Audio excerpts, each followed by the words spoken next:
The Chilling Adventures of Sabrina has made a big impact on American popular culture. The Sabrina IP has been a part of the American zeitgeist for decades, and with its most current iteration, has thematically adopted the modern trend of social trappings.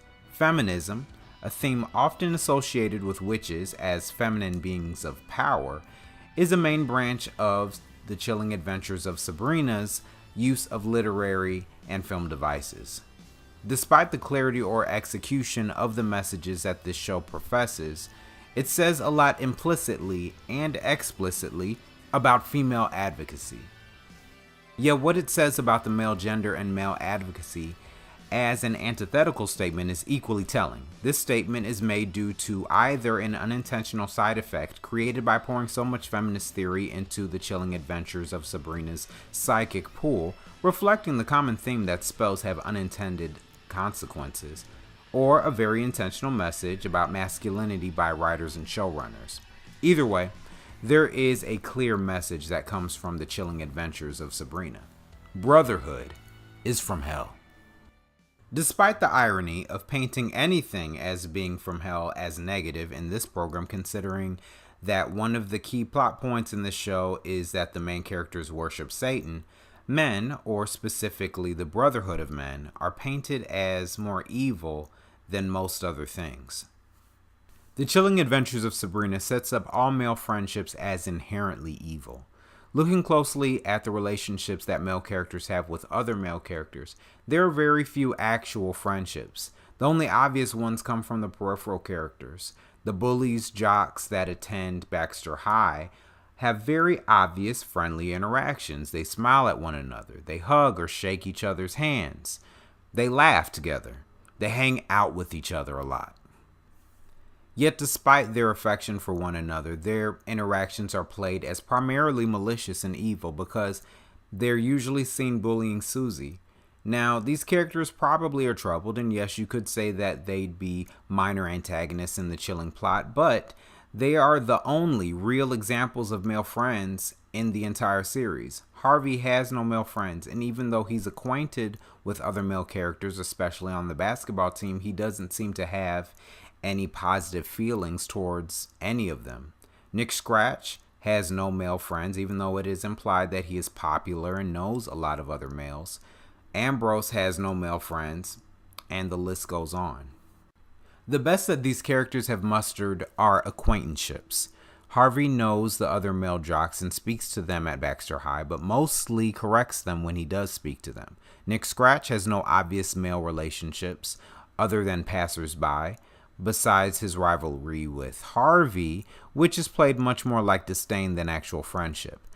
And Ambrose, on the other hand, comes off as completely indifferent to other men, unless there is some kind of personal stake in it for him in order for him to interact with them, or if the relationship is sexual in nature. All of the male characters are merely familiar with each other. They have no strong feelings of love or camaraderie to note.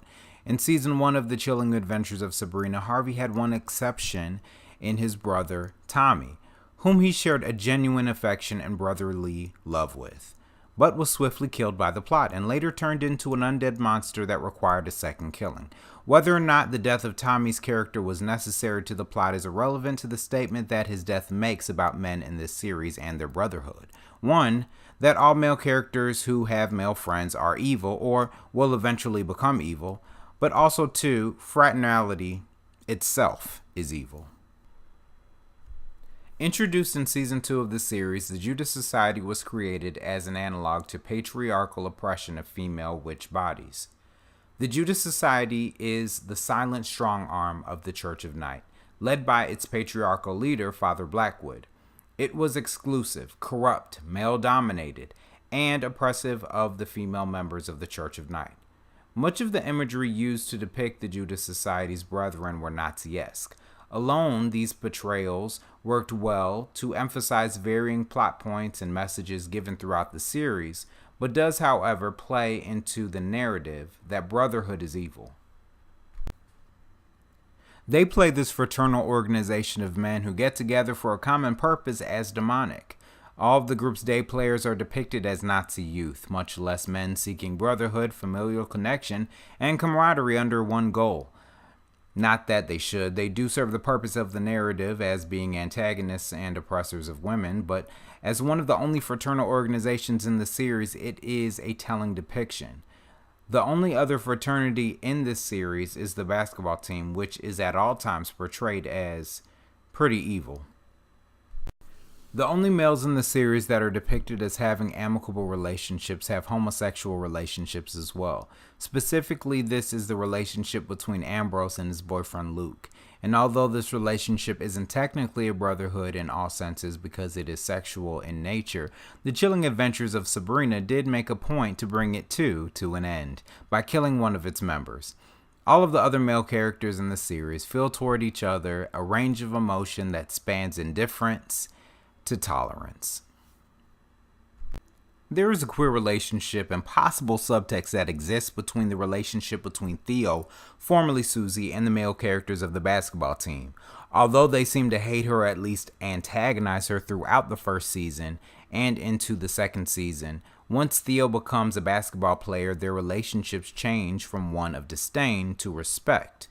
The implication of this is troubling.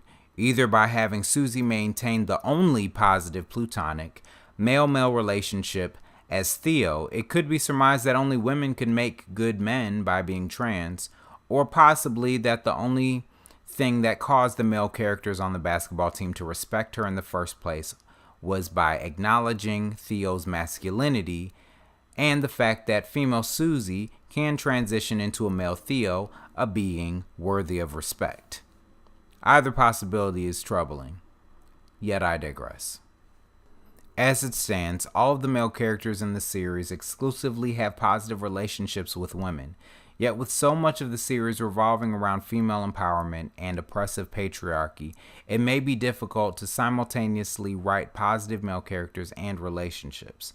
But the Chilling Adventures of Sabrina will have to try a tad harder to write an Oz to Harvey Zander, unless their aim is to truly suggest that Brotherhood is evil.